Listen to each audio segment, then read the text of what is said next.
Finally বন্ধুসকল আজি দিনটোতে অসম চৰকাৰ ফালৰ পৰা যিসকল চৰকাৰী কৰ্মচাৰী আছে তো সেইসকলৰ কাৰণে এটা ভাল খবৰ আহি পৰিছে। তো বন্ধুসকল আজি মুখ্যমন্ত্ৰী ডাঙৰীয়াই ঘোষণা কৰিলে যিসকল চৰকাৰী কৰ্মচাৰী আছে তো সেইসকলক বৰ্তমান আপোনালোকৰ দৰমহা বৃদ্ধি কৰা হ'ব। তো বন্ধুসকল তাৰে লগতে আপোনাৰ সেইসকল আপোনাৰ কৰ্মচাৰীয়ে আৰু চৰকাৰ ফালৰ পৰা কেইবাটাও সুবিধা আপোনালোকে লাভ কৰিব।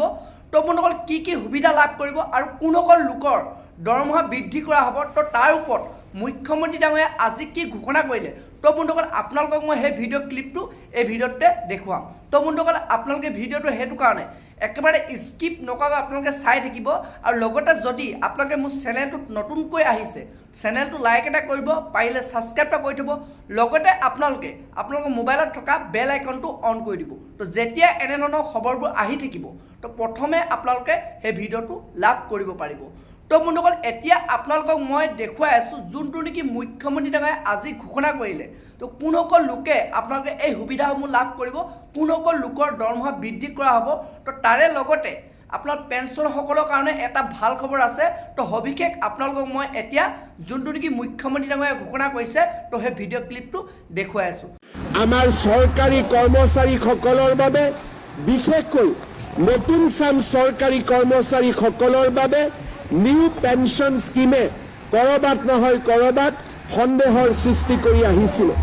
এই বছৰ 1 এপ্ৰিলৰ পৰা আমি আমাৰ অসমৰ চৰকাৰী কৰ্মচাৰীসকলৰ বাবে নিউ পেনশ্যন স্কিমৰ সামৰণি মাৰি United pension scheme UPS scheme আমি আৰম্ভ কৰিব বিচাৰিছোঁ, যাৰ জৰিয়তে 25 বছৰ কাম কৰা চৰকাৰী কৰ্মচাৰীসকলে নিশ্চিতভাৱে তেওঁলোকে 50% চাকৰিকালৰ দৰমহা 50% ডিয়াৰনেছ এলাউন্সৰ সৈতে লাভ কৰিবলৈ সক্ষম হ'ব। অসমৰ চৰকাৰী কৰ্মচাৰীসকলক মই আৰু এটা সুখবৰ আজি দিব বিচাৰিছোঁ। 2005 চনৰ আগতে যিসকলৰ নিযুক্তিৰ প্ৰক্ৰিয়া আৰম্ভ হৈছিল, কিবা কাৰণত নিযুক্তিৰ প্ৰক্ৰিয়া 2005লৈ গুচি গ'ল, তেওঁলোকে অল্ড পেনশ্যন স্কিমৰ জাগাত নিউ পেনশ্যন স্কিমৰ অন্তৰ্ভুক্ত হ'বলগীয়া হৈছিল।